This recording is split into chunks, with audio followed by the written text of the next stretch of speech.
তোমার লজ্জা ভাঙাতে তো দেখছি অনেক কসরত করতে হবে আমায়। এত লজ্জা কেন তোমার মেয়ে? রওশনি বেচারি কি আর বলবে, সে নিজেও বুঝছে না এত লজ্জা লাগছে কেন। মিনমিন করে বলল, চুপ করুন, আমাকে কি নিজের মতো নির্লজ্জ মনে করেন? তা কেন করবো? আমার তো লজ্জাবতীকে বেশ মনে তুলেছে। থামবেন আপনি, আমি কিন্তু উঠে যাব। এই না না, আমি থেমে গেলাম। তারপর আরিফ নিজে এক লোকমা আর রওশনীকে এক লোকমা ভাত খাইয়ে দিতে দিতে নিজেদের খাওয়ার পাট শেষ করলো।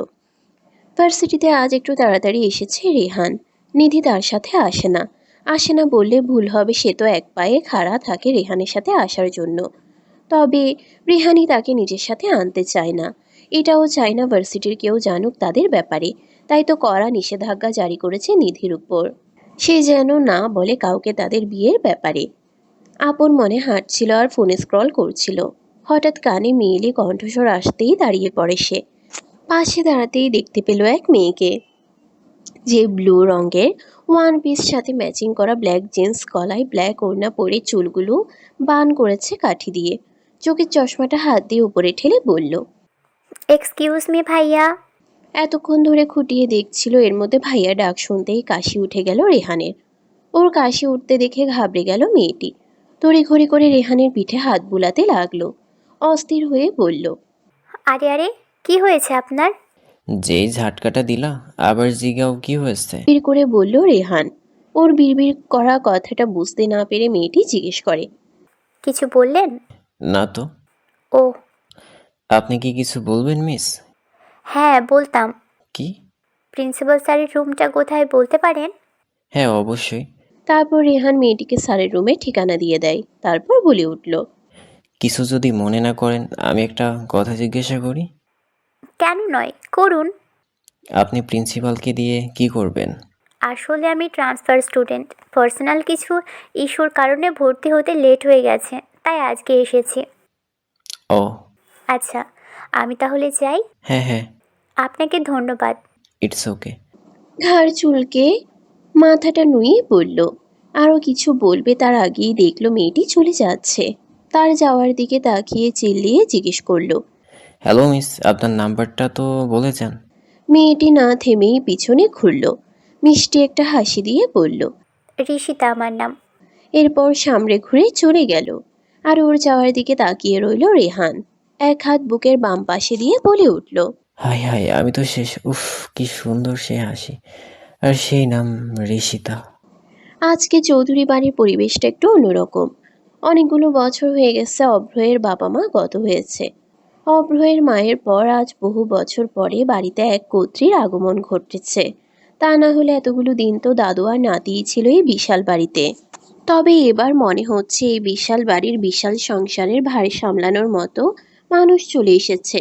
তাই তো অভ্রনীল চৌধুরী নিশ্চিন্ত মনে সবকিছু সঁপে দিয়েছেন কামিনীর উপর।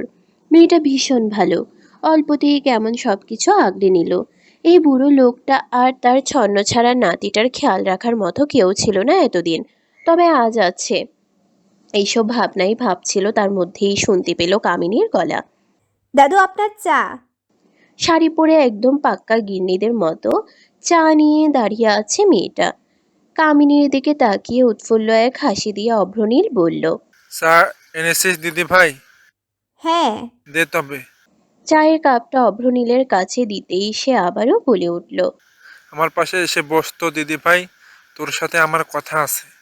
কামিনীও বাধ্য মেয়ের মতো চুপচাপ গিয়ে বসে পড়ল অভ্রনীলের পাশে। চায়ের কাপে চুমুক দিয়ে তৃপ্তি নিয়ে বলে উঠল, আহা কি স্বাদ! কতদিন পর যে এমন তৃপ্তি নিয়ে চা খেলাম, কি বলবো তোকে। কামিনী কিছু না বুঝলে তার দিকে তাকিয়ে রইল। তা দেখে অভ্রনীল আবার বলতে লাগলেন, অভ্রয়ের মা যতদিন বেঁচে ছিল, বউ হয়ে আসার পর থেকে প্রতিদিন সকালে আমাকে চা দিত। কিন্তু সে চলে যাওয়ার পর এই বুড়োকে আদর করে চা করে খাওয়ানোর মতো কেউ ছিল না। আমিষা ছিল আমার মেয়ের মতোই সব সময়।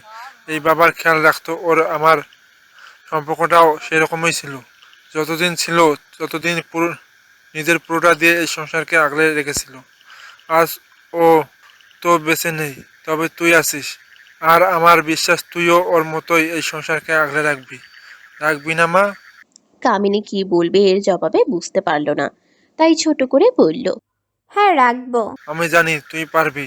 তোকে দেখেই আমি বুঝেছি আমার নাতি একদম সঠিক মানুষকেই বেছে এনেছে। কিছুক্ষণ থেমে আবারও বলতে আরম্ভ করলো। আমার নাতিটা জীবনে অনেক কিছু হারিয়েছে, ওর জীবনে সুখ বলতে কিছু নেই। তারপর কামিনীর হাত দুটো ধরে বলল, আমার নাতির আগোছালো জীবনটাকে কেউ যদি গুছিয়ে দিতে পারে তবে সেটা একমাত্র তুই পারবি। তোদের বিয়েটা যেভাবেই হোক ও তোর স্বামী হয়, তাই ওর হাত কখনো ছাড়িস না। ওর চোখে আমি তোর জন্য ভালোবাসা দেখেছি রে মা। ভালোবাসা? হ্যাঁ, আচ্ছা, অনেক কথা বললাম, এখন আর কিছু বলবো না। শুধু এটুকুই আবার বলবো, ওকে একটু আগলে রাখিস। ওর যে আমি ছাড়া কেউ নেই। নাতির প্রতি এত ভালোবাসা দেখে সত্যিই মুগ্ধ কামিনী। অভ্রনীলের কথার প্রতি উত্তরে শুধু বলল, সব একদিন ঠিক হয়ে যাবে দাদু। তাই যেন হয় মা। আচ্ছা শোন, অভ্র ওঠেনি এখনো?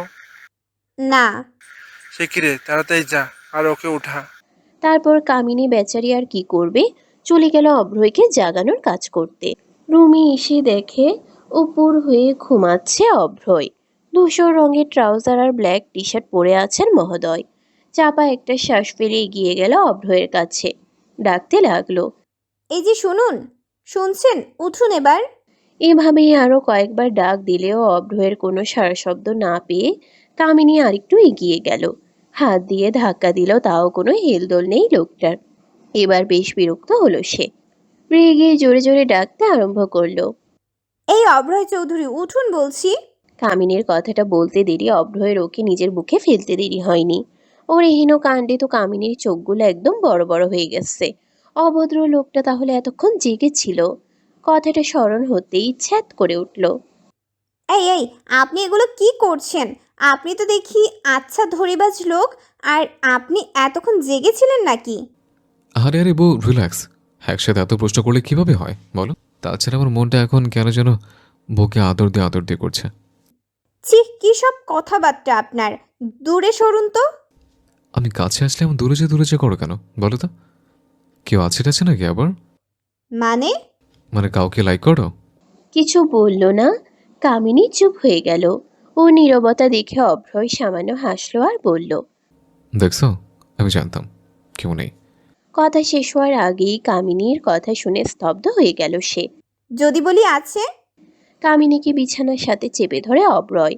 চোয়াল চেপে ধরে কণ্ঠে রাগ মিশিয়ে হিসিয়ে বলল, এই, কে আছে তোর? বল, কে আছে? কিরে, বলছিস না কেন?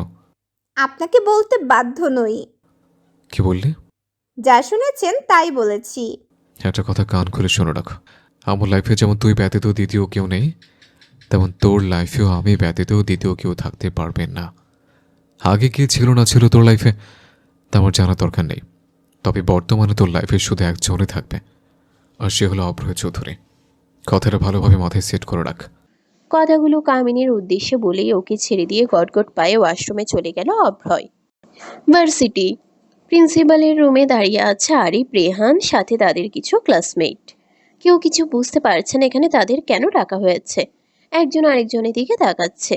তাদেরকে ব্যাপারটা ক্লিয়ার করতেই প্রিন্সিপাল বলে উঠল, মাই ডিয়ার স্টুডেন্ট, নিশ্চয়ই ভাবছো তোমাদের এখানে কেন ডেকেছি আমি, তাই তো? সবাই হ্যাঁ বোধক মাথা নাড়ালো, মানে তারা ভাবছে। তো যেই কারণে ডাকা হয়েছে সেটাই বলছি। আজ থেকে 3 দিন পরে আমাদের ভার্সিটিতে একটা প্রোগ্রাম হবে। সেই প্রোগ্রামে অনেক সুনামধন্য লোকও থাকবে। বুঝতেই পারছো প্রোগ্রামটা কতটা গুরুত্বপূর্ণ। আর আমি চাই এই প্রোগ্রামের অ্যারেঞ্জমেন্টের সকল দায়িত্ব তোমরা নিবে। আশা করি বুঝতে পেরেছো সকলে। ঠিক আছে, তাহলে সবাই কাজে লেগে পড়ো। তারপর সবাই প্রিন্সিপালের রুম ত্যাগ করলো। অন্যদিকে অফিসে বসে আছে কাভেরও। ফাইল দেখছে, এরই মধ্যে ওর অ্যাসিস্ট্যান্স রুমে নক করলো। May I come in sir? Yes, coming. স্যারের অনুমতি পেতেই দরজা ঠেলে ভিতরে ঢুকলো সে। Sir, yes. 3 দিন পর ঢাকা ভার্সিটির প্রোগ্রামে আপনাকে ইনভাইট করা হয়েছে। তো? না মানে আপনি কি যাবেন? নো ওয়ে, আমি এইসব প্রোগ্রাম একদম লাইক করি না। তাহলে এখন কি করব স্যার? ইডিয়েট, বললাম না লাইক করি না, মানা করে দিবে তাদের। Okay sir. তার অ্যাসিস্ট্যান্ট চলে যেতেই আবার কাজ করতে শুরু করলো। তার মধ্যেই ফোনটা বেজে উঠতেই সেটা রিসিভ করলো। কানে দিয়ে বলে উঠল, হ্যালো, ক্র্যাভাতো স্পিকিং। বস, আপনি যে মেয়েটার ডিটেলস জোগাড় করতে বলেছেন তার ডিটেলস জোগাড় করে ফেলেছি। এক্সিলেন্ট, এত দ্রুত ডিটেলসে বলো। মেয়েটার নাম নিধি বস, ঢাকাতেই বাড়ি, বাবা মা আর একটা ছোট ভাইকে নিয়ে ফ্যামিলি ওর ঢাকা ভার্সিটির ফার্স্ট ইয়ারে পড়ে। ওয়েট, কোন ভার্সিটিতে বললে? জি বস, ঢাকা ভার্সিটি। সিঙ্গেল? যতদূর জেনেছি সিঙ্গেল ওই। That's good. ওকে, এখন ফোন রাখো। অপর পাশের ব্যক্তিটি ফোন রাখতেই অ্যাজ সুন অ্যাজ পসিবল আমার কেবিনে আসো। বলেই ফোনটা রেখে দিল। কি যেন ভাবলো, এরপর বাঁকা একটা হাসি দিয়ে বলল। Miss Nidhi, I am coming. কিছুক্ষণের মধ্যেই কাভেরও অ্যাসিস্ট্যান্ট এসে পৌঁছালো। দেখিয়ে বোঝা যাচ্ছে কত দ্রুত এসেছে। একদম হাঁপিয়ে গেছে। বড় বড় কয়েকটা শ্বাস ফেলে বলল। বলুন স্যার। একটু আগে কি যেন বলছিলে? একটু আগে কোথায়, কখন কি বললাম স্যার? স্টুপিড, একটু আগে বললে না কোন ভার্সিটি থেকে আমাকে ইনভাইট করেছে? ও হ্যাঁ, ঢাকা ভার্সিটি থেকে। কিন্তু কেন? আমি যাব। কিন্তু স্যার, আপনি না বললেন যাবেন না? আপনার এগুলো ভালো লাগে না? ওর কথায় বেশ বিরক্ত হলো কাভেরও। দাঁতে দাঁত চেপে বলল। এখন বলছি আমার এইগুলো ভালো লাগে না, আমি যাব। এতে তোমার কোনো সমস্যা? নো নো স্যার, একদমই না। দেন গেট আউট। কাভেরোর ধমক শুনে বেচারা একদম চুপসে গেল। তার মাথায় আসছে না ও কি এমন বলল যে এভাবে রিয়েক্ট করছে। আর তারা ছাড়া সে নিজেই তো তখন বলল যাবে না, এখন আবার বলছে যাবে। যত সব। এগুলো ভিড় করতে করতে আর নিজের স্যারের গোষ্ঠী উদ্ধার করতে করতে বেরিয়ে গেল সে। ভার্সিটির ক্লাসরুমে বসে আছে দুই মহান ব্যক্তি, রওশনী আর নিধি। কিছুক্ষণ আগেই প্রফেসর চলে গেছে। আজ নাকি তার কি কাজ আছে তাই আগেই চলে গেছে। আর একটু পরে টিফিন টাইমও হয়ে যাবে। ততক্ষণ ক্লাসেই থাকার সিদ্ধান্ত নিয়েছে তারা। তারপর না হয় টিফিন টাইম দিলে বের হবে। দেয়ালের সাথে হেলান দিয়ে বসে আছে রওশনী, আর তার দিকে ফিরে বেঞ্চে মাথা দিয়ে শুয়ে আছে নিধি। দুজনেই মুখোমুখি হয়ে বসে আছে। গসিপে বিজি দুজনে। তাদের গসিপগুলো কিছুটা এরকম। রুসু রে, কি একটা রসকসিন ব্যাটা পাইলাম বলতো। কেন, কি হয়েছে? আমি যতদূর জানি রেহান ভাইয়া খুব ভালো একজন মানুষ। কচুর ভালো। কেন, সে আবার কি করলো তোর সাথে? করে নাই বলেই তো যত সমস্যা। মানে?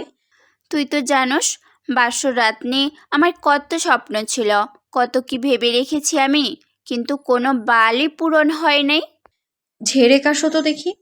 সেদিন তোরে দিয়ে না ডাকালে ওই বান্দা আসতো কি না সন্দেহ ছিল। এত ঢং করে রুমে আনলাম, কোথায় ভালোবাসবে, আমার সাথে কথা বলবে, বলবে ও গো আমি দেরি করে আসায় তুমি কি রাগ করেছো, আমার রাগ ভাঙাবে। তা না, রুমে এসে সোজা চলে গেল ওয়াশরুমে। একবার তাকালোও না আমার দিকে, তাও মানলাম। তারপর ওয়াশরুম থেকে বের হয়ে আসলো, এসেই আমাকে বলল যাও ফ্রেশ হয়ে নাও। আমিও গেলাম, ভাবলাম ফ্রেশ হয়ে আসতে বলেছে, ফ্রেশ ফ্রেশ বউরে আদর দিবে তাই। তারপর ফ্রেশ আদর দিল তোকে? আর আদর, ওয়াশরুম থেকে বের হয়ে দেখি জামাই আমার বিছানায় আরামসে ঘুমায়। গেলাম জাগাইতে, দেখি ওঠে না। অনেক কষ্ট করে ওঠালাম, কিছু বলবো তার আগেই একটা রুমাল ধরলো আমার নাকের ধারে। ও মা! এরপর দেখি আর কিছুই মনে নেই। সকালে ঘুম থেকে উঠে জিজ্ঞেস করলাম কালকে রাতের কথা। বলে কি জানিস? কি বলে? বলে এমনি এমনি তো আর ঘুমাইতা না, তাই ক্লোরোফিল দিয়ে অজ্ঞান করে দিয়েছিলাম। কি? তাই বলে ক্লোরোফিল দিয়ে অজ্ঞান করে দেবে? হ্যাঁ রে, তাহলে আর বলছি কি। উপন্যাসে এতদিন পড়ে আসলাম জামাই রোমান্সের ঠেলায় বউ অজ্ঞান হয়ে যায়, আর এদিকে আমি জামাইরে ক্লোরোফিল শোকানোর ঠেলায় অজ্ঞান হয়ে গেছি। মানুষের জামাই আদর দিয়ে অজ্ঞান করে, আর আমার জামাই আমারে ক্লোরোফিল শুকিয়ে অজ্ঞান করে। কি কপাল আমার না! এই দুঃখ আমি কই রাখি বলতো। তাদের এইসব কথার মাঝখানেই একটা ছেলে এসে হাজির হয়। হঠাৎ এই ছেলের আগমন বুঝতে পারল না তারা। একজন আরেকজনের মুখের দিকে তাকালো। তাদের অবস্থাটা বোধহয় ছেলেটা বুঝতে পারলো, তাই নিজেই বলতে লাগলো। হাই, আমি শান্ত। গতদিন ক্লাসে আসতে পারিনি, তো গতদিনের নোটসগুলো যদি দিতে। গতদিন তো আমিও আসিনি। ওহ, তবে রওশিন এসেছিল, তুমি ওর কাছ থেকে নিতে পারো। ছেলেটি রওশনীর দিকে তাকাতেও বলল, হ্যাঁ হ্যাঁ, অবশ্যই তুমি নিতে পারো। Thank you so much. It's okay. কিছু মনে না করলে যদি আমার সাথে পিছনে বেঞ্চে বসতে। Yeah sure. তারপর রওশনী ছেলেটার সাথে যেতেই ক্লাসরুমে এন্ট্রি নেয় আরিফরা। নিজের গম্ভীর বুক বজায় রেখে ঠান্ডা গলায় আরিফ বলে। Attention everyone. তার কথাটা বোধহয় বলাও লাগতো না, কারণ তার ক্লাসরুমে প্রবেশ করতেই প্রায় সকলে তার দিকে তাকিয়ে ছিল। থাকবে নাই বা কেন, এত সুন্দর ছেলে, তার উপর তার যে স্টাইল একদম সবার থেকে আলাদা। ভার্সিটির ক্রাশ লিস্টের ফার্স্ট পজিশনে আছে সে। নিজস্ব একটা পার্সোনালিটি আছে যা সবাইকে তার দিকে আকৃষ্ট করতে বাধ্য করে। তাছাড়া তার সেই বাদামি মণি বিশিষ্ট চোখজোড়া, যার তীক্ষ্ণ চাহনি যথেষ্ট কাউকে ঘায়েল করতে। প্রোগ্রামের অ্যানাউন্সমেন্ট করতে এসেছিল তারা। কথা বলার সময় একবার চোখ বুলালো, তবে কাঙ্ক্ষিত মানুষকে দেখতে পেল না। কপাল কুঁচকে গেল যখন দেখল নিধি একা বসে আছে। বিড়বিড় করে বলল, মহারানী এবার গেছে কোথায়? সবসময় তো নিধির সাথেই থাকে। ভার্সিটিতে তো এসেছিল, তবে এখন গেল কই? আবারও আরিফ বলে উঠল। Everyone pay attention to me. তাকে বারবার একই কথা বলতে দেখে তার পাশের জন তাকে উদ্দেশ্য করে বলল। কি হয়েছে আবির তোর? সবাই তো তাকিয়ে আসছে। তবে বোধহয় তার কথাটা আরিফের কানে পৌঁছালো না। সে তো তাকিয়ে আছে পিছনে একটা বেঞ্চের দিকে, যেখানে বর্তমানে বসে আছে রওশনী ও শান্ত। দুজনে কি যেন কথা বলা নিয়ে ব্যস্ত। মুহূর্তেই আরিফের চোয়াল শক্ত হয়ে গেল। দাঁতে দাঁত চেপে রাগের বহিঃপ্রকাশ করছে। টেবিলের উপর ঠাস করে একটা বাড়ি দিল। পুরো ক্লাস ঘাবড়ে গেল এটা ভেবে যে কি হয়েছে। নিস্তব্ধ হয়ে উঠল ক্লাসরুম। সেই নিস্তব্ধতা ভাঙে আরিফের বজ্র কণ্ঠে কথা বলায়। I said everyone pay attention to me. Each and every student should pay attention. Am I right? লাস্টের কথাটা এত জোরেই বলল যে রওশনীও তার দিকে তাকালো। আর তাকাতেই দৃষ্টি মূল্য একজোড়া বাদামি মণি বিশিষ্ট তীক্ষ্ণ দৃষ্টির সাথে। আরিফ এমনভাবে তাকিয়ে আছে যে মনে হলো তাকে কাঁচা গিলে খাবে। বুঝলাম না, এইভাবে তাকানোর কি আছে? অ্যানাউন্সমেন্ট করার পুরোটা সময় আরিফের নজর ছিল শুধু রওশনীর উপর। নিজের কথা বলা শেষ করে আরিফ এগিয়ে গেল পিছনের সেই বেঞ্চটার দিকে। তাকে এভাবে এগিয়ে আসতে দেখে রওশনী তো ভয় পেয়ে গেল। ভাবলো তার দিকে কেন আসছে। তবে তাকে অবাক করে দিয়ে আরিফ সেই ছেলেটির সামনে এসে দাঁড়ালো। বাজ পাখির ন্যায় দৃষ্টি স্থাপন করলো আরিফ ছেলেটির দিকে। ছেলেটার শার্টের কলার ঠিক করতে করতে অত্যন্ত শীতল গলায় বলল, নাম কি? শান্ত। নামটা তো সুন্দর, তবে নামের সাথে কাছের কোনো মিল নেই কেন? মানে শান্ত তুমি আমাকে করে দিচ্ছ অশান্ত। তার এই ঘুরিয়ে পেঁচিয়ে বলা কথা কেউই বুঝতে পারল না। শান্তর সাথে পুরো ক্লাস বিস্মিত নয়নে তাকিয়ে আছে আরিফের চলে যাওয়ার দিকে। এখানেই থেমে রইল না আরিফ। সবাইকে আরো বিস্মিত করার জন্য তার এই একটা কথাই যথেষ্ট ছিল। চলে যেতে নিয়ে আবার থেমে দাঁড়ালো। পকেটে 2 হাত গুজে পিছনে ঘুরে রওশনীর দিকে তাকিয়ে বলল, Mrs Arif, come with me. Just একটা কথা। কিন্তু এই একটা কথাই পুরো ক্লাসরুমে বজ্রপাত ঘটালো। মনে হচ্ছে ক্লাসে বোমা ফেটেছে। বোমা ফাটিয়ে আরিফ তো চলে গেল, কিন্তু এরপর ক্লাসের যত জোড়া চোখ ছিল সবগুলো চোখ নিবদ্ধ হলো রওশনীর উপর। আর রওশনী তো পারলে মাটির ভিতর ঢুকে যায়। চৌধুরী বাড়ি। খাবার টেবিলে বসে আছে অভ্রনীল চৌধুরী ও অভ্রয় চৌধুরী। টেবিলে সাজানো হয়েছে হরেক রকমের খাবার, যা সর্বদাই থাকে। তবে আজকের পার্থক্যের বিষয় হলো এতদিনের খাবারের চাইতে আজকের খাবার থেকে একটা আলাদাই ঘ্রাণ আসছে। বুঝাই যাচ্ছে কেউ তার ভালোবাসা ঢেলে রান্নাগুলো করেছে। তাদের দুজনকে খাবার বেড়ে দিচ্ছে কামিনী। কতদিন হয়ে গেল এভাবে কেউ যত্ন নিয়ে তাদের খাবার বেড়ে দেয়নি। আনন্দে হোক কিংবা পুরনো স্মৃতি মনে করে দুজনের চোখে পানি চিকচিক করে উঠল। অভ্রনীল তো নিজের আবেগকে ধরে রাখতে না পেরে বলেই দিল, দিদি ভাই রে, আজ বহু বছর পর আমার নাতির জন্য কেউ ভালোবাসি রান্না করেছে, আমাদের যত্ন করে খাবার তুলে দিচ্ছে পাতে। এই সুখ কি আমাদের থাকবে? কেন থাকবে না দাদা ভাই? এতদিন কিভাবে আপনারা থেকেছেন আমি জানি না, তবে এবার থেকে আর আপনাদের কষ্ট হবে। আমি এসে গেছি যে। কামিনীর কথায় প্রশস্ত হাসল অভ্রনীল। তবে অভ্রয় কিছুই বলল না। দিদি ভাই দে তো, এবার খাবার খেয়ে নেই। দেখেই মনে হচ্ছে খাবারগুলো অনেক মজা। কামিনীও দেরি করলো না, হেসে খাবার বেড়ে দিল দুজনের পাতে।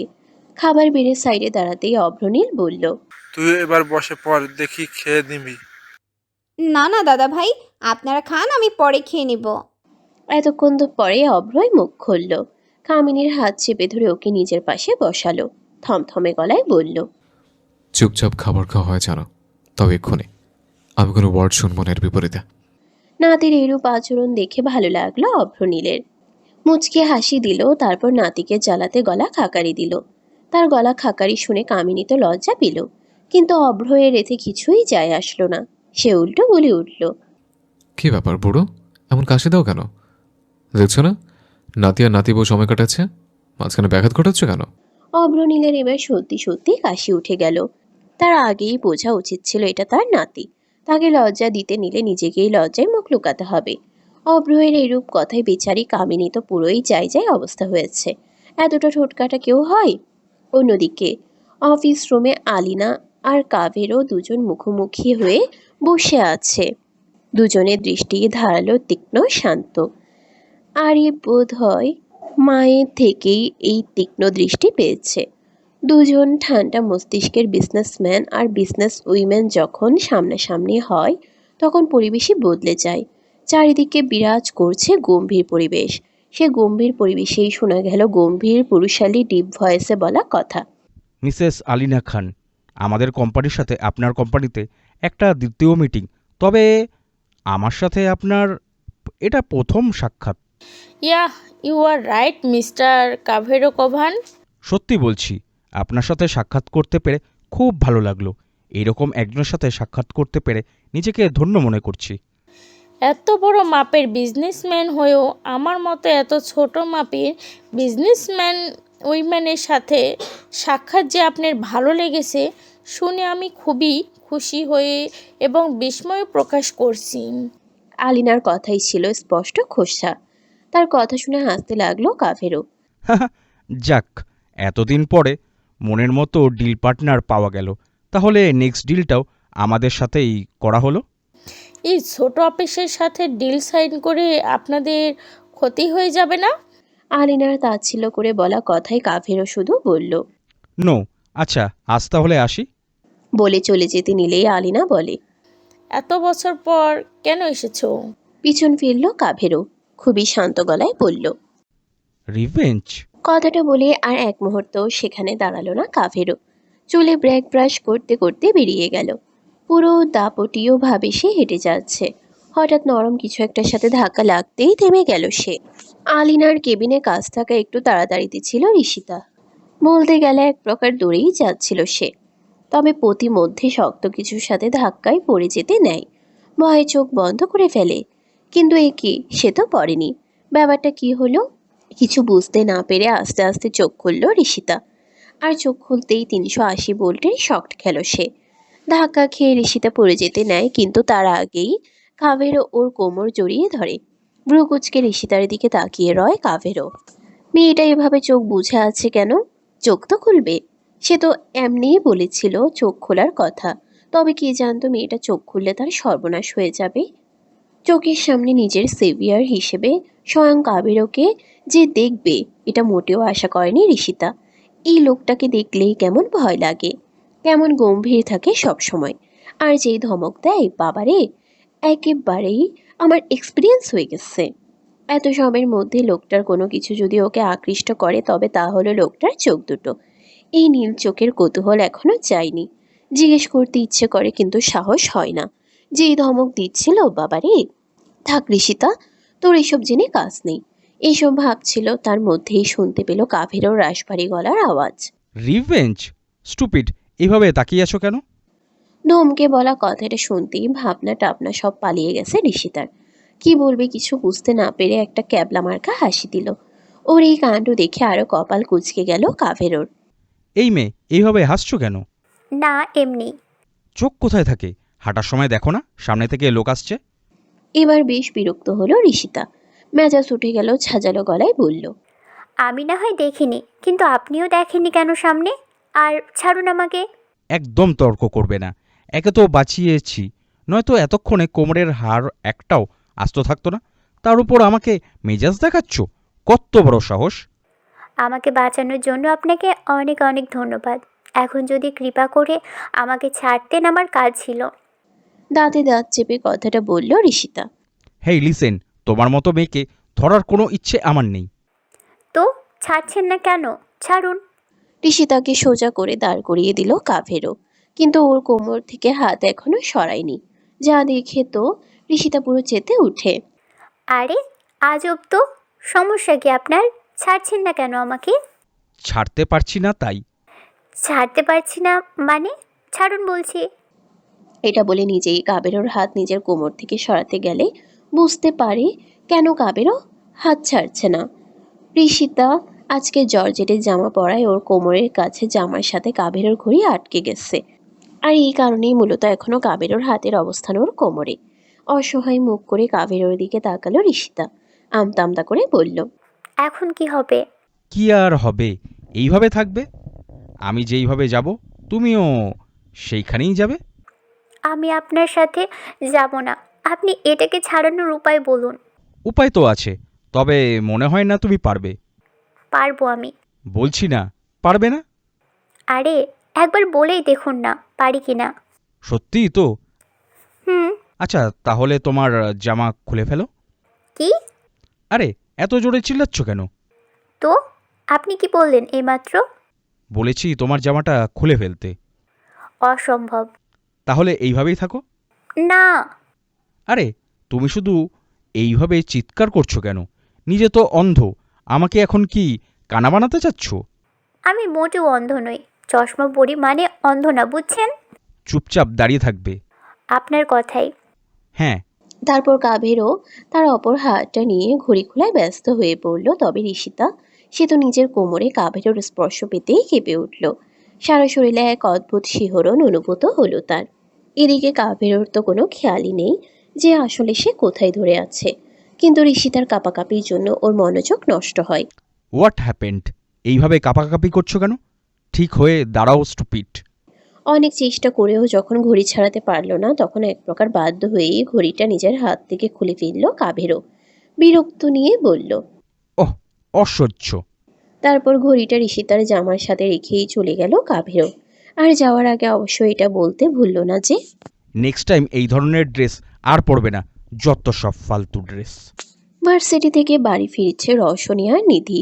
আজকে যে কাহিনী হলো তারপর থেকে পুরো ভার্সিটি এক প্রকার গরম হয়ে আছে। আরিবের বলা কথা শুনে ক্লাসের সবাই এক প্রকার জোকের মতো ধরেছিল রওশনিকে। শুধু কি ওদের ক্লাস, অন্যান্য ক্লাস থেকেও ছেলে মেয়ে এসেছিল ওর কাছে। বেশিরভাগ মেয়েই ছিল। তাদের সবার কমন প্রশ্ন, বিয়ে কিভাবে হয়েছে, কবে হয়েছে, পটাইলা কিভাবে, প্রপোজ কে কাকে করেছে, প্রেম কিভাবে হয়েছিল। এত সব প্রশ্নের মধ্যে বেচারি রওশনি পাগল হয়ে গেছিল। এক প্রকার পালিয়েই এসেছে সে। এখন মনে হচ্ছে একটু শান্তিতে শ্বাস নিতে পারছে। লম্বা একটা শ্বাস নিল রওশনি। দোস্ত, ভাইয়া তো আজকে পুরো ফাটিয়ে দিল রে। নিধির কথা বুঝতে না পারলে ওর দিকে ভ্রু নাচিয়ে তাকালেই নিধি তার 32 পাটি বের করে দিয়ে বলতে আরম্ভ করলো, আরে কিভাবে পুরো ক্লাসের সবাই সামনে বলল তুই তার বউ। ওয়াও, আমি তো জাস্ট ফিদা হয়ে গেলাম রে। হয়েছে, আর চামচামি করা লাগবে না তোর। আরে চামচামি কিসের? যেটা সত্যি সেটাই তো বললাম। বুঝেছি আমি। এখন চল তাড়াতাড়ি কথা না বাড়িয়ে। আজকে তোর ওই আরিফ ভাইয়ের চক্করে আমার জান যায় যায় অবস্থা হয়ে গিয়েছিল। খুব টায়ার্ড আমি। বাসায় গিয়ে রেস্ট নিতে হবে। তারা এভাবেই নিজেদের মধ্যে কথা বলছিল আর হাঁটছিল। হঠাৎ একটু দূরে কতগুলো কুকুরকে চিল্লাতে দেখতে পেয়ে রওশনি নিধিকে বলল, এই নিধু, ওইদিকে কি হয়েছে রে? তুই যেখানে আমিও সেখানে। তুই না জানলে আমি জানবো কি করে শুনি? চল তাহলে দেখে আসি। পাগল নাকি? সেদে সেদে কুকুরের কামড় খেতে যাব? উফ বাবা, কিছু হবে না, চল। না ভাই, আমি যাব না। সবে বিয়ে হয়েছে, বাসরও হয়নি এখনো পর্যন্ত। এত তাড়াতাড়ি আমি মরতে চাই না। আর আমি মরে গেলে আমার ফিউচার নাতি নাতনির কি হবে বল? নিধির কথা শুনে ওর দিকে চোখ গরম করে তাকালো রওশনি। জোরে হাত চেপে ধরে ওকে টানতে টানতে নিয়ে যেতে যেতে বলল, কুকুর কামড়ালে মানুষ মরে না বলদ। না, তাও আমি যাব না। নিধির কোনো কথাই রওশনি শুনল না। ওকে টেনে হিঁচড়ে নিয়ে গেল। পথের মাঝখানে দাঁড়িয়ে পাশ থেকে একটা লাঠিও নিয়ে নিল রওশনি। এটা দিয়ে ভয় দেখাবে কুকুরগুলোকে। লাঠি দিয়ে হুস হুস করতেই কুকুরগুলো চলে গেল। দেখলি তো, কিছুই হয়নি। কুকুরগুলো সরতেই দেখা মিলে এক খাঁচার। খাঁচা ভেঙে গেছে সব না ভাবে খাঁচা ভেঙে গেছে সব না, তবে ভালোই ভেঙেছে। খাঁচার ভিতরে ছিল 2টা বিড়ালের বাচ্চা। ঠিক বাচ্চাও বলা যায় না, কিছুটা মাঝারি আর কি। বিড়ালগুলো ছিল বিদেশি বিড়াল, একটা ব্রাউন কালার আর একটা হোয়াইট কালার। বিড়ালগুলো দেখেই রওশনীর চোখ চকচক করে উঠল। আরে বাস, নিধু রে, কি সুন্দর দুটো বিড়াল। সে না হয় সুন্দর বুঝলাম, কিন্তু কিন্তু কি? এগুলো তো বিদেশি বিড়াল, এখানে কিভাবে এলো? সে আমি কি করে জানবো? যেভাবেই আসুক, এগুলো এখন আমার। আর আমার দুইটা বিড়াল তো, একটা আমাকে দে। না, একটাও পাবি না। কেন? যখন আমি তোকে বলেছিলাম আমার সাথে আসতে, এসেছিলি? পরে তো আসলাম। আমি জোর করে আনলাম বলে, তাও একটাও কথা না। তারপর রওশনী দুই হাতে দুটা বিড়াল নিয়ে খুশি হয়ে চলে গেল, আর নিধি দাঁড়িয়ে দাঁড়িয়ে অসহায় মুখ নিয়ে ওর চলে যাওয়া দেখছিল। লেকের ধারে বসে আছে দুই বন্ধু, পাশেই তাদের বাইক রাখা। লেকের পানিতে পাথর ছুটতে ছুটতে রেহান বলল, হাফ মেন্টাল প্রিন্সিপাল শালা, সব দায়িত্ব আমাদেরকে দিয়ে দিছে। কাজ করতে করতে রুহু বের হয়ে গেল। কেন রে, আর কাউকে পাসনি কাজ করানোর জন্য? কিছু করার নেই। হ্যাঁ, বাই দ্য ওয়ে শুনলাম তুই নাকি রৌশিনকে নিজের ওয়াইফ বলেছিস সবার সামনে। হ্যাঁ। এত তাড়াতাড়ি সবাইকে জানিয়ে দিলি? বিয়ে হয়েছে, শি ইজ মাই ওয়াইফ নাও। সম্পর্ক যেখানে মেনে নিয়েছি সেখানে ইন্ট্রোডাকশনে কি এসে যায়। আর আমি মনে করি বউ হিসেবে এটা ওর প্রাপ্য ছিল। আমাকে নিজের মতো ভাবা বন্ধ কর। মানে কি বোঝাচ্ছিস তুই? আরিবও পানিতে পাথর ছুটতে ছুটতে ওর কথার জবাবে বলল, এটাই বিয়ে যখন হয়ে গিয়েছে তখন বউকে পরিচয় করিয়ে দেওয়া উচিত। সেখানে বউকে রেখে অন্য একটা মেয়ের দিকে নজর দেওয়া মোটেও ঠিক নয়। আরে ইয়ার কিসের মধ্যে কি টানছিস তুই? নিধি জানে ব্যাপারটা? কি জানে? তুই যে অন্য একটা মেয়েকে ভালোবাসিস। দেখ আরিফ, ঋষিতাকে আমার ভালো লেগেছে, তার মানে এই না যে আমি ওকে ভালোবাসি। একটা মানুষকে ভালো লাগতেই পারে, তবে মিথ্যা বলবো না, প্রথম দেখাতেই আমার কি যেন হয়েছিল, আলাদাই ভালো লাগা কাজ করেছিল। ওর হাসিটা একদম বগে লেগেছিল। যদি এটাকে তুই ভালোবাসে বলিস, হ্যাঁ তবে তাই। নিধি তোকে ভালোবাসে। জানি। ওকে ঠকাচ্ছিস কেন? ওর আমার প্রতি ফিলিংস আছে, আমার নেই। আমি ওকে বলিনি বিয়ে করতে, ও নিজের ইচ্ছাই করেছে। ভুল করছিস তুই। তুই যেটাকে ভালোবাসা মনে করছিস সেটা আসলে মরিচিকা ছাড়া কিছুই না। বাদ দে তো, এসব যা হবে দেখা যাবে। চৌধুরী বাড়ি। এই কামিনী ফুল, শোনো, তাড়াতাড়ি রেডি হয়ে নাও। কেন? মার্কেটে যাবো তোমাকে নিয়ে। হঠাৎ অভদ্র চৌধুরী এত ভালো হলো কিভাবে? তোমাকে কতবার বলেছে আমাকে অভদ্র বলতে না? জামাইকে কেউ এভাবে ডাকে? কেউ না ডাকলেও আমি ডাকি। আর আপনাকেও তো বলেছিলাম আমাকে এইসব কামিনী ফুল না ডাকতে। আমার নাম কামিনী, নট কামিনী ফুল। তুমি আমার কামিনী ফুল, তাই তোমাকে আমি কামিনী ফুল নামেই ডাকবো। তাহলে আমিও আপনাকে অভদ্র চৌধুরী বলেই ডাকবো। আচ্ছা বাবা, ডাকিও। এখন তাড়াতাড়ি রেডি হও। এত ঝগড়া যে কিভাবে করো তুমি, আমি সেটাই বলছি না। আমি ঝগড়া করি না, বরং আপনি আমার সাথে সেদে ঝগড়া করতে আসেন। এই বলেই মুখ বাঁকিয়ে চলে গেল কামিনী। তার মুখ বাঁকানো দেখে অভ্রয় বিড়বিড় করে বলে, কি বোর্ডে ভাই, একদম ডেঞ্জারাস। এই মেয়ের সাথে আমার এখন সারা জীবন কাটাতে হবে, ভাবতেই গায়ে কাটা দিয়ে ওঠে। প্রথম দেখাতে তো ভেবেছিলাম এর মতো সচল মেয়ে আর হয়ই না, আর এখন একদম তার উল্টো, থানি লঙ্কা একটা। সারাদিন কাজের পর ক্লান্ত শরীর নিয়ে রুমে প্রবেশ করে আরিফ। নিজের অ্যাক্সেসরিজের ড্রয়ার খুলে হাতের ঘড়ি সানগ্লাসটা রাখলো। তারপর পাশের আরেকটা ড্রয়ার খুলে পকেট থেকে বের করে বাইকের চাবিটা রাখলো, যেখানে আরও অনেক চাবি রাখা। পরিপাটি আর গোছগাছ থাকতেই আরিফ পছন্দ করে। জিনিসপত্র এলোমেলো কিংবা এদিক সেদিক রাখার অভ্যাস তার নেই। বাইরে থেকে এসে সর্বদা জিনিস গুছিয়ে নিজ নিজ জায়গায় রাখে। সব ঠিকঠাক করে একটা দীর্ঘশ্বাস ছাড়লো সে। একটু বিশ্রাম নেওয়া প্রয়োজনে ভেবে এগিয়ে গেল বেডের দিকে। পরনের অলিভ টি শার্টটা ঘামে ভিজে গায়ের সাথে লেপটে গেছে। চুলগুলোয় ব্যাক ব্রাশ করে রিমোটটা নিয়ে অ্যাসিড টেম্পারেচার বাড়িয়ে দিল। বিছানায় গায়ে লিয়ে দিয়ে বিড়বিড় করে বলতে লাগলো, এই মেয়েটাকে কখন বলছে আমার জন্য ঠান্ডা কিছু আনতে? অ্যাটলিস্ট পানি আনলেও তো হতো। সেই ভার্সিটিতে দেখেছি, এরপর আর একটা বারও দেখা হয়নি। মনটা একদম আঁকোপাকো করছে। দূর, ভালো লাগে না। না, এবার দেখছি একে আমাকে স্বামী সেবা শিখাতেই হয়। রওশনীকে নিয়ে বিড়বিড় করতে করতে চোখ দুটো বুঝে ফেলে আরিফ। প্রায় লেগেই এসেছিল চোখ দুটো, কিন্তু নিজের পেটের উপর কোনো কিছুর অস্তিত্ব পেয়ে আর ঘাড়ের দিকে কানসহ গালের এক সাইড দিয়ে লোমশ জাতীয় কিছুর উপস্থিতি পেতেই ঘুমের রেশ তো কেটে গেছেই, সাথে চোখ দুটো খট করে খুলে ফেলল আরিফ। কানের ভিতর কোনো লেজের মতো কিছুর স্পর্শ পেতেই চোখগুলো বড় বড় হয়ে গেল তার। প্রথমে পাশে তাকাতেই অবাকের শেষ পর্যায়ে চলে গেল সে। লাফ দিয়ে উঠতে গেলেই তার পেটের কাছের টি শার্টের সাথে ঝুলে পড়া বিড়াল ছানাটির দিকে নজর পড়তেই এক চিৎকার দিয়ে ওঠে। হাত দিয়ে বিড়ালটিকে ছুঁড়ে ফেলে বালিশে। রশনি! এত জোরে নিজের নাম নিয়ে আরিফকে ডাকতে শুনে কলিজা যেন কেঁপে উঠল তার। ভয়ের চোটে হাতে থাকা শরবতের গ্লাসটা পড়তে নিলেই ধরে ফেলে সেটি। ক্লান্ত হয়ে যখন ফিরে আরিফ তার কাছে ঠান্ডা কিছু চায়, তখনই শরবত বানিয়ে নিয়ে আসে। গ্লাস নিয়ে যেই মুহূর্তে রুমে প্রবেশ করবে তার আগেই তো ষাঁড়ের মতো আওয়াজ নিয়ে ডাকতে শুরু করে দিয়েছে। বুকে থুতু দিয়ে রুমের ভিতরে ঢুকলো। কি হয়েছে কি? এভাবে ষাঁড়ের মতো চেঁচাচ্ছেন কেন? ষাঁড় মানে? এ মা, আপনি ষাঁড়ের মানে জানেন না? ছি ছি, লোকে তো এরপর নিন্দা করবে আমাকে নিয়ে, আর বলবে রহস্য তোর জামাই তো ষাঁড় মানেই জানে না। তা তো আমি হতে দিতে পারি না, তাই না বলুন? দাঁড়ান, আমি আপনাকে বোঝাচ্ছি ষাঁড় মানে কি।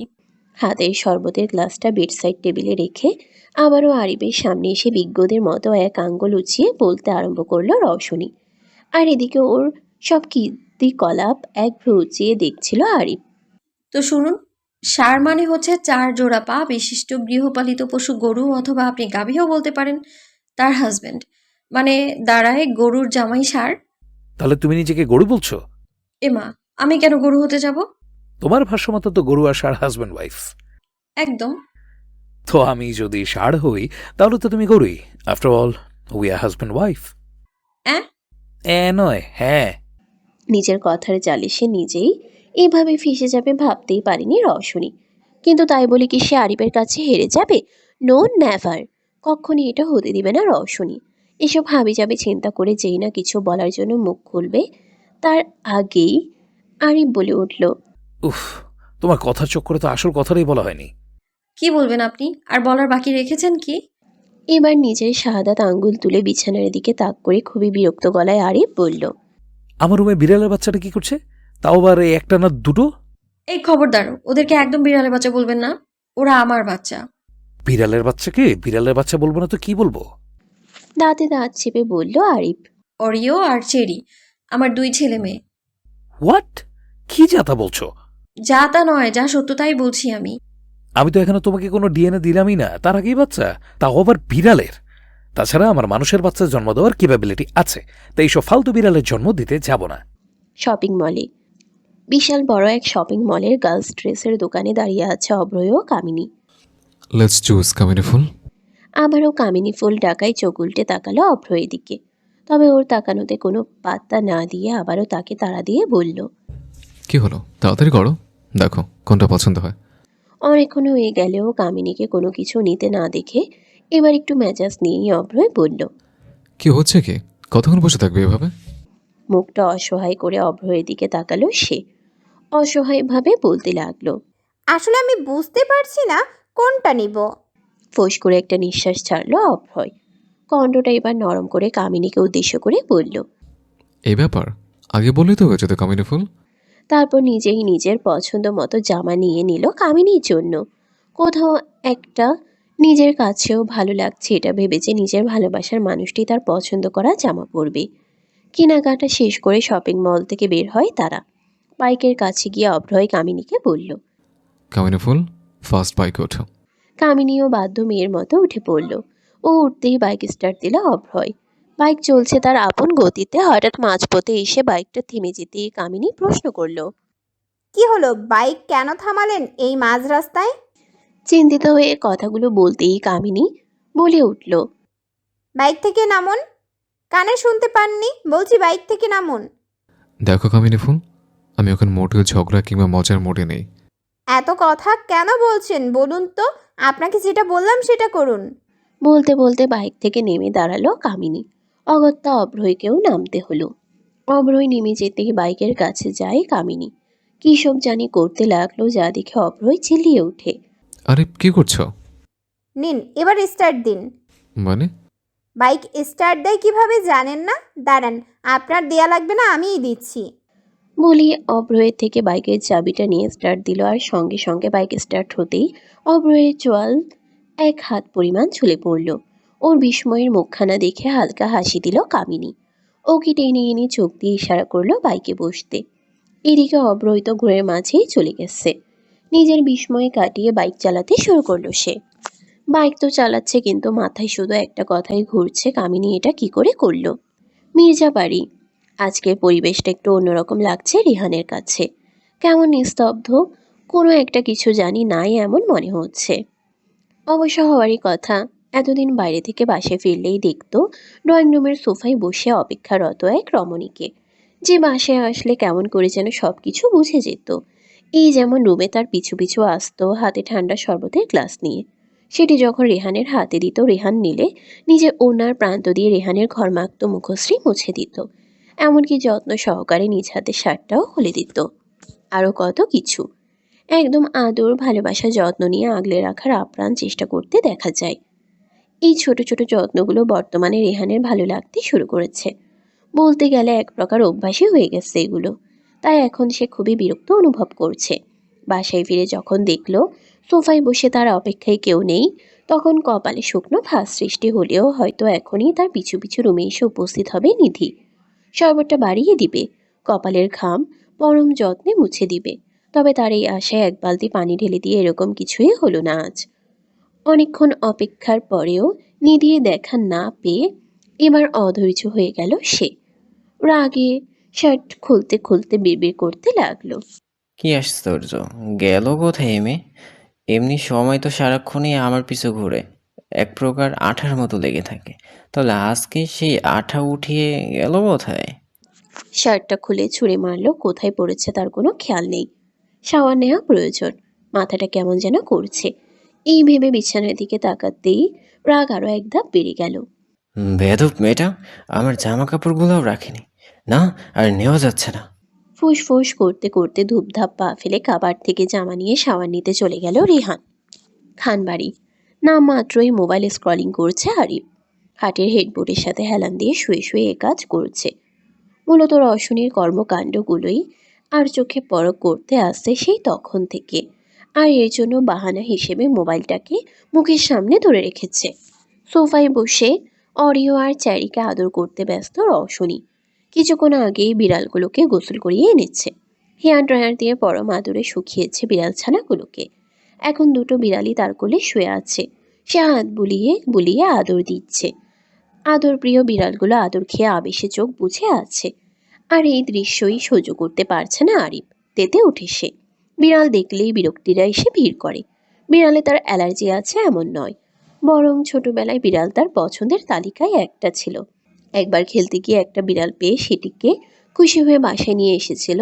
তবে কে জানতো তার বিড়াল প্রিয় মা বিড়ালটিকে পেয়ে তাকে এক প্রকার ভুলতেই বসেছিল। যে দেখেছিল বিড়ালটি তার আদরে ভাগ বসিয়েছে, অমনি কোনো কিছু না ভেবে বিড়ালটিকে ছেড়ে দিয়ে এসেছিল দূরে। সেই থেকেই বিড়াল পছন্দের তালিকা থেকে অপছন্দের তালিকায় চলে এসেছে আরিফের। বর্তমানের একই ঘটনার পুনরাবৃত্তি ঘটতে দেখে ঈর্ষা অনুভব করে আরিফ। চোখ মুখ কুচকে বিড়ালগুলো রওশনির আদর খাওয়া দেখছে। বিড়বিড় করে বলল, দেখে মনে হচ্ছে ঘরে দুটো সতীন এসেছে আমার। এই বিড়ালগুলোকে যে আদর করছে তার এক ভাগ আদরও যদি আমার বউ আমাকে করতো। বুঝলাম না, নিজের জামাইয়ের থেকে এই 2 ফুটোর বিড়ালের বাচ্চা বড় হয়ে গেল। আর এই হতচ্ছাড়া বিড়ালগুলোকে দেখো, কি সুন্দর আমার বউয়ের আদর খাচ্ছে। যেই কোলে আমি এখনো মাথা রাখতে পারলাম না, সেই কোলেই বিড়ালের বাচ্চা বিড়াল তার পুরো বডি দিয়ে শুয়ে আছে। মন তো চাচ্ছে তুলে আছাড় মারি। কাজের সূত্রে কাফেরের অফিসে দ্বিতীয়বারের মতো আগমন ঘটেছে ঋষিতার। মূলত কিছু ফাইল নিয়ে আলিনা তাকে পাঠিয়েছে কাফেরের কাছে। যেহেতু সে আলিনার অ্যাসিস্ট্যান্ট, তাই মানা করার কোনো সুযোগই নেই। অফিসের নিচে দাঁড়িয়ে একটা দীর্ঘশ্বাস ফেলে চোখে চশমাটা ঠেলে দিয়ে ঢুকে গেল ভিতরে। লিফটে ওঠার জন্য বাটন প্রেস করতেই পুরনো এক স্মৃতি মানসপটে ভেসে উঠতেই আতকে ওঠে সে। কিছু ভাবতে নিলে তার আগেই লিফটের দরজা খুলতে সেখানেই ইতি ঘটে ভাবনার। লিফটে ঢুকতেই যেই না দরজা বন্ধ হবে, ঠিক সেই মুহূর্তে একটা হাত এসে দরজা বন্ধ আটকে দেয়। ঘাবড়ে যায় ঋষিতা। মনে পড়ে যায় সেদিনের সেই ঘটনা। তবে আজ এমন কিছুই হয় না। বেশ কিছুক্ষণ এভাবেই কাটল। লিফটে অবস্থানরত দুজনেই নীরব ছিল। কিন্তু এই নীরবতা ভেঙে ঋষিতার পাশে দাঁড়ানো লোকটি জিজ্ঞেস করল, হ্যালো মিস, আপনি কি এখানে নতুন? একে তো লিফটে সে আর এই লোক বাদে কেউ নেই। তার উপর অপরিচিত লোকটির হঠাৎ প্রশ্নে কিছুটা অস্বস্তি অনুভব করতে লাগলো। এই আনইজি ফিল করেই লোকটির কথার উত্তর দিল, না, আমি এখানে নই। আমি তো একটা কাজে এই অফিসের সিওর কাছে এসেছি। ও আচ্ছা মিস, আপনার নামটা কি? জোর করে মুখে কৃত্রিম হাসি নিয়ে জবাব দিল ঋষিতা। আমার নাম ঋষিতা। আর তক্ষণে লিফটের দরজা খুলে গেল। সামনে দেখা মিলল কাভেরোর। তীক্ষ্ণ দৃষ্টিতে তাকিয়ে আছে তাদের দিকে। কিছু একটা বোঝার চেষ্টা করলো। যখনই ব্যাপারটা বুঝতে পারলো তখনই চোয়াল শক্ত হয়ে গেল। ধাপ ধাপ পা ফেলে লিফটে ঢুকে পড়ল। শুধু ঢুকেই ক্ষান্ত হয়নি ঋষিতা, আর লোকটার মাঝখানে দাঁড়িয়ে পড়ল কাভেরও। কিছুটা গা ঘেঁষে দাঁড়ালো ঋষিতার। বিরক্ত হলো মেয়েটি। পাশে এত জায়গা থাকতে এভাবে গা ঘেঁষে দাঁড়ানোর কি আছে? আশ্চর্য, এভাবে গা ঘেঁষে দাঁড়িয়েছেন কেন? ওদিকে সরুন। তার কথার কোনো প্রতিউত্তর করল না কাভেরও। শুধু চোখ গরম করে তাকালো তার দিকে। কাভেরোর এমন রাগে চাহনি দেখে মনে মনে বলল, আজব তো, এইভাবে তাকানোর কি আছে? যেভাবে তাকিয়ে আছো মনে হচ্ছে আমাকে কাঁচাই গিলে খাবে। লোকটির ফ্লোর চলে আসলে সে লিফট থেকে বেরিয়ে যায়। ভেবেছিল ঋষিতার সাথে ভাব জমাবে, কিন্তু স্যারের জন্য তো কথাই বলতে পারল না। মন খারাপ হয়ে গেল লোকটির। আর এদিকে তীক্ষ্ণ দৃষ্টি নিয়ে তাকিয়ে লোকটার সবকিছু পর্যবেক্ষণ করছিল কাভেরও। নিজের অ্যাসিস্ট্যান্টের উদ্দেশ্যে ভারী গলায় বলল, আজ থেকে অফিসের মেল স্টাফদের লিফট ইউজ বন্ধ। নেক্সট টাইম যাতে আমি কোনো মেল বা ফিমেলকে একসাথে লিফটে না দেখি। শেষের কথাটা ঋষিতার দিকে তাকিয়ে বলল কাভেরও। খানবাড়ি। লাঞ্চের জন্য খানবাড়ির সকলে একত্রিত হয়েছে ডাইনিং টেবিলে। তাদের একসাথে খাওয়া হয় না বললেই চলে। আলিনা আর আরহান তো বিজনেসের কাজ নিয়েই ব্যস্ত থাকে। আরিফ বাসায় থাকেই বা কতক্ষণ। ভার্সিটি, বাইক রাইড এইসব হাবিজাবি কাজেই বেশি বেশি বাইরে সময় কাটায়। কিন্তু রওশনী থাকলে আলাদা ব্যাপার, তাও বাহিরেই থাকে বলতে গেলে। রওশনী বাসায় থাকলেও তারও তো ভার্সিটি থাকে। কিন্তু বাড়িতে যদি কেউ বেশিক্ষণ থাকে তবে সেটা নিঃসন্দেহে রওশনীর নাম। এক কথায় বলতে গেলে দুপুরে কখনোই বাসায় থাকে না কেউ। এক সময় এক একজন আসে। সকালের নাস্তা মাঝে মাঝে একসাথে খাওয়া হলেও সেখানে ঘাবলা হয়ে যায়। যেমন রওশনীর ক্লাস আগে থাকলে তার আগে চলে যেতে হয়, বা কোনোদিন আরিবের। তাও ভালোই সকালে নাস্তা একসাথে করে সবাই। আবার এমনও দেখা যায় রাতে আলিনা আর রওশনী একসাথে খেলো, কোনো সময় রওশনী, আলিনা, আরহান একসাথে, বা কোনো সময় আলিনা, রওশনী, আরিব একসাথে, অথবা রওশনী, আরিব একসাথে। তাই তো আজকে অনেকদিন পর সবাই একসাথে বসায়। খানবাড়িতে যেন ঈদ লেগেছে। খাবার সার্ভ করে দিচ্ছে আলিনা। রওশনীর পাতে খাবার বেড়ে দিতে এসে আবারও তাকায় মায়ের মতো নারীটির দিকে। অদ্ভুত এক ভালো লাগার অনুভূতি কাজ করে তার। করবে নাই বা কেন? এই যে যেদিন থেকে সে এ বাসায় এসেছে তার পছন্দের খাবার এবারের খাবার মেনুতে চলে এসেছে। সময় করে একদিন আলিনা জেনে নেয় তার কী কী পছন্দ আর কী কী অপছন্দ। প্রতিদিনই তার পছন্দের কোনো না কোনো আইটেম থাকবেই। মাঝে মাঝে আলিনা নিজে রান্না করে তার জন্য। ব্যস্ততার মাঝেও রওশনীর ছোট ছোট যত্ন নিতে একদমই ভুলে না আলিনা। তার মতো একটা মেয়ের অনেক শখ ছিল তার, আর সেই মেয়ের সব শখ সে পূরণ করছে রওশনীর মাধ্যমে। আরহানও কম আদর, কম ভালোবাসা দেয় না রওশনীকে। মাঝে মাঝে তো রওশনী ভুলেই যায় সে এতিম। সে যত এদের দেখে তত মুগ্ধ হয়। বিশেষ করে আলিনার পুরো ব্যক্তিত্বতেই অভিভূত হয় রওশনী। সে তো জানতো শ্বশুরবাড়ি খারাপ হয়। কত শুনেছে শ্বশুরবাড়ির লোকরা ভালো হয় না, বউদের অত্যাচার করে। শ্বশুরবাড়ি কখনোই নিজের বাড়ি হয় না। শ্বশুর শাশুড়ি কখনোই নিজের বাবা মায়ের মতো হতে পারে না। তবে এখন মনে হচ্ছে সে যা শুনেছে জেনেছে সব ভুল। আলিনা, আরহান তাকে নিজের মেয়ের মতো দেখে না, বরং সে তো তাদের মেয়ে। তাদের ভাষ্য মতে মতটোতোর মধ্যে তারা নেই। তাহলে নাকি আপন আপন ফিল আসে না। অত্যাচার তো দূরের ব্যাপার, এদের এত এত ভালোবাসাতেই সে কুল পায় না। এটাকে তার শ্বশুরবাড়ি কম নিজের বাড়ি মনে হয়। এই পর্যন্ত কখনোই তার কোনো ইচ্ছা তারা অপূর্ণ রাখেনি। স্বাধীনভাবে সব কিছু করে। রওশনীর তো এখন মাঝে মাঝে এটা মনে হয় যে শ্বশুরবাড়ি নিয়ে এসব উল্টোপাল্টা কথা বলে তার নাকটা ফাটিয়ে দিতে। এত সব ভাবনার সমাপ্তি ঘটে আলিনার কথায়। কি হলো রৌশনী, খাচ্ছ না কেন? খাবার ভালো হয়নি? খেতে ইচ্ছে করছে না? আমি খাইয়ে দিব? মিষ্টি একটা হাসি দিল রওশনী, তারপর বলল, আরে আম্মি জান, এত হাইপার হবেন না, আমি খাচ্ছি আর খাবার অনেক মজা হয়েছে। হ্যাঁ হ্যাঁ, শুধু ওকে নিয়েই থাকো তোমরা। আমার তো কোনো দামই নেই, কেউ তো খেয়ালই করছে না আমাকে। কি আশ্চর্য, তোকে খেয়াল করার কি আছে? তুই কি ছোট এখনো? ছোট কেন হব? বিয়ে করেছি। বউ যদি দয়া করে কয়দিন পর বাচ্চার বাপও হব। আরিফ কথাটা স্বাভাবিকভাবে বললেও স্বাভাবিক থাকতে পারল না রওশনী। কান দিয়ে মনে হচ্ছে তার গরম ধোঁয়া বের হচ্ছে। হঠাৎ করেই গাল দুটো লাল হয়ে গেছে, মাথা নিচু করে ফেলে সে।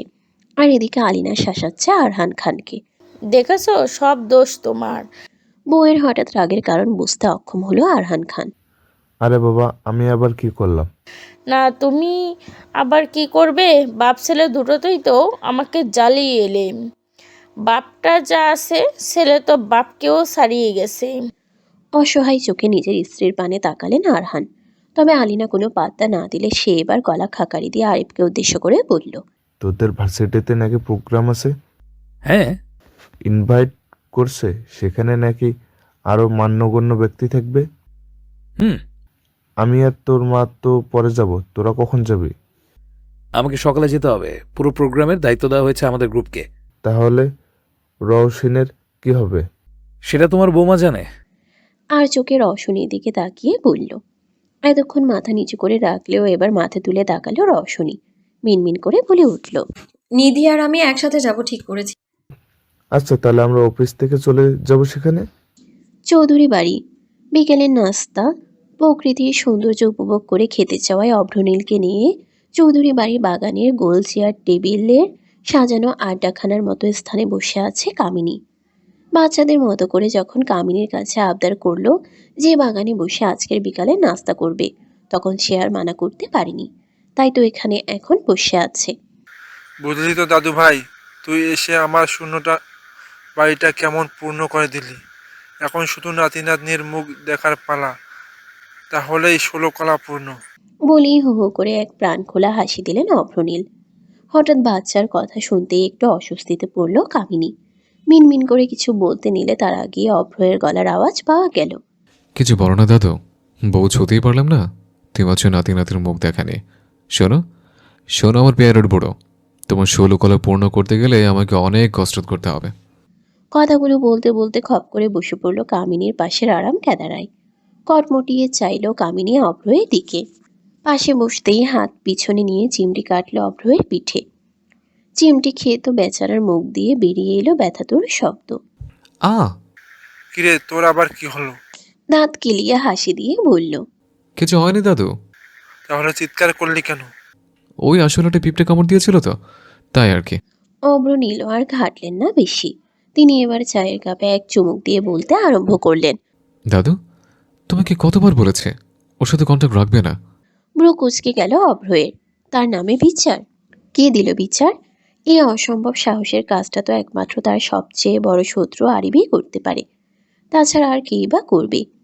আহা, রেগে যাচ্ছ কেন তুমি? আর তাছাড়া আবির তোমার নামে কিছুই বলেনি। তোমার ভার্সিটি থেকে কল করেছিল, তাহলে কেন প্রোগ্রাম আছে, তোমাকে প্রোগ্রামে পার্টিসিপেট করতে বলা হয়েছে।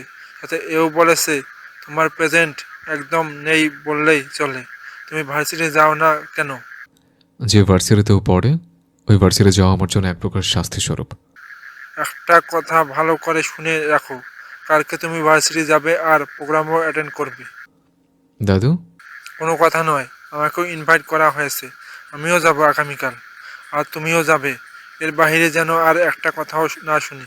রাগে শরীর রিরি করছে অভ্রয়ের।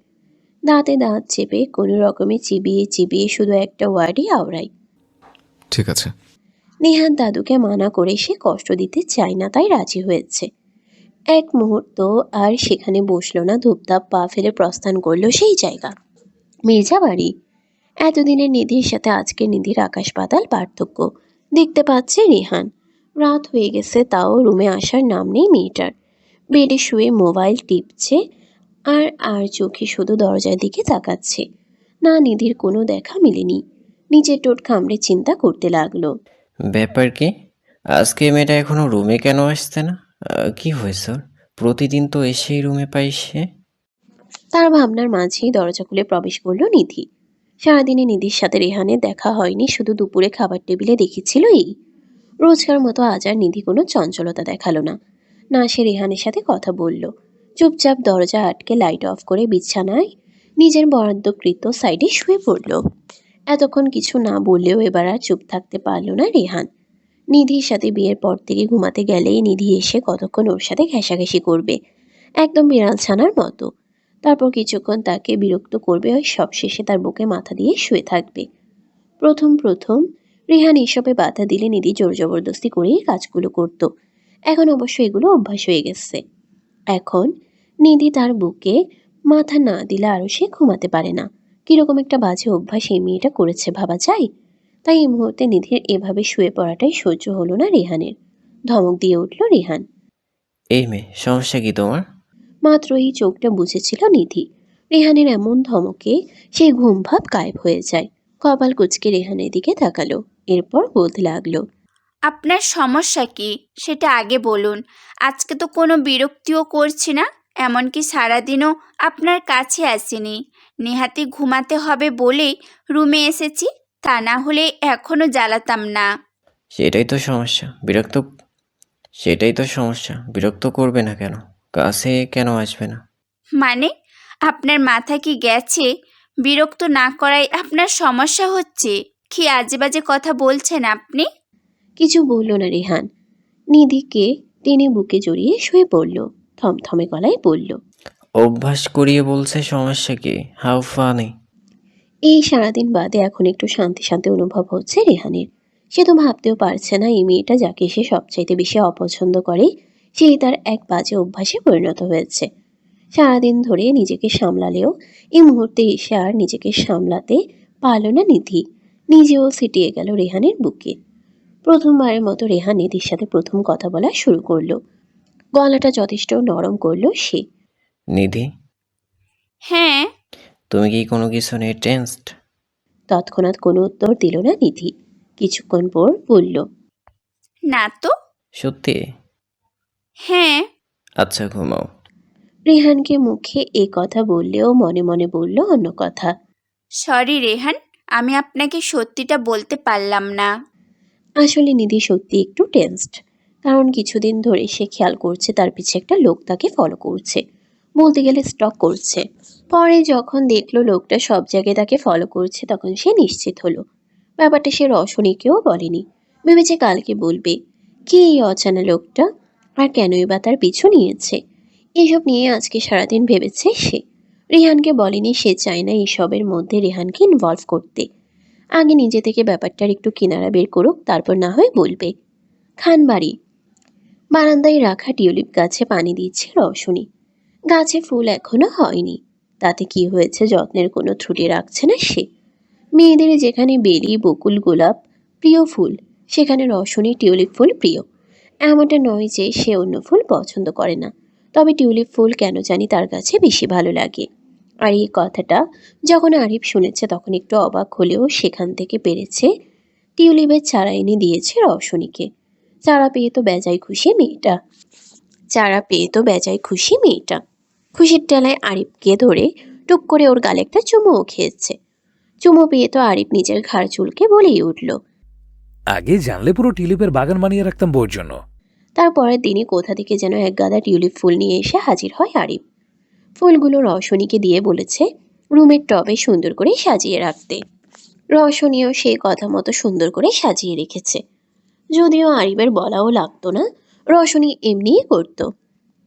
কিছুক্ষণ পর, রশনি, রসু, বউ, কি ব্যাপার, বউ আমার গেল কই? রজান, বউজান, জান, কলিজা, ফুসফুস আমার, কই তুমি? ওয়াইফি, কোথায় তুমি? বউ, ও বউ, গেলে কোথায়? না, তাও কোনো রেসপন্স নেই রশনীর। এবার বেশ চিন্তায় পড়ল আরিফ। গেল কোথায় তার ছোটখাটো আদুরে বউটা? তখনই তার ভাবনার মাঝে ওয়াশরুমের দরজা খুলে বেরিয়ে আসলো রশনী। বের হয়েই চিল্লিয়ে আরিফকে বকতে লাগলো, এ বেয়াদব বেটা, একবার ডাকাডাকি শুরু করলে আর থামার কোনো সিস্টেম আপনার মধ্যে নেই না? না, নেই। চুপ করুন। আর এখন বলুন, এত ডাকার কারণটা কি?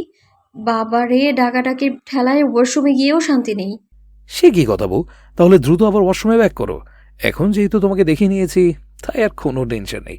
তুমি বরং তোমার ইনকমপ্লিট কাজ কমপ্লিট করে আসো। মানে? আরে 2 নাম্বার যা করতে গিয়ে আমার টাকে বাধাপ্রাপ্ত হয়েছ। এই 2 নাম্বার আবার কি? তুমি 2 নাম্বার জানো না? না, জানি না। ছোটবেলায় মক্তবে গিয়েছিলে? কথা হচ্ছিল 2 নাম্বার কি সেটা নিয়ে। এখানে আবার আমি ছোটবেলায় মক্তবে গেছি কিনা সেটা কোথা থেকে আসছে? আগে বলো গিয়েছিলে কিনা। হ্যাঁ, গিয়েছিলাম। তাহলে তুমি সেখানে শেখোনি 2 নাম্বার মানে কি? এক ভ্রু উঁচিয়ে কিছুক্ষণ আরিফের পানে তাকালো রওশনী। যখনই ব্যাপারটা বোধগম্য হলো তখনই তার চোয়াল ঝুলে পড়ল। অসভ্য লোক, এতক্ষণ ধরে এটার কথা বলছে। কোমরে 2 হাত দিয়ে খ্যাক খ্যাক করে উঠল সে।